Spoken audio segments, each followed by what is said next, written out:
Hi hello வணக்கம். இன்றைக்கி சேனலில் நம்ம பார்க்க போகிறது புளி அவல் உப்புமா. இதை எப்படி பண்ணுறதுன்னு பார்க்கலாம் வாங்க. 200 கிராம் அவல் எடுத்துக்கோங்க.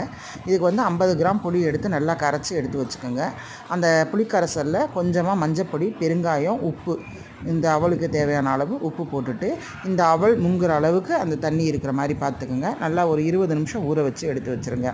அதுக்கப்புறம் ஒரு பால்னியில் 2 ஸ்பூன் எண்ணெய் ஊற்றி ஜீரகம், கடுகு, கொஞ்சமாக கடலப்பருப்பு, உளுத்தம்பருப்பு, கருவேப்பிலை, காரத்துக்கு வந்து பட்டை வத்தல், சிகப்பு மிளகா வத்தல் போட்டு, நிலக்கடலை பருப்பு இருந்தால் நீங்கள் சேர்த்துக்கலாம். அது ஆப்ஷனல் தான், வேணும்னா சேர்த்துக்குங்க. முந்திரி பருப்பும் வேணுனாலும் சேர்த்துக்கலாம். இதை போட்டு நல்லா வறுத்ததுக்கப்புறமா இந்த கலந்து வச்சுருக்கிற அவளையும் அது மேலே போட்டு நல்லா சூடு வர்ற வரைக்கும் பரட்டி எடுத்துட்டிங்கன்னா டேஸ்டான புளி அவல் உப்புமா ரெடி.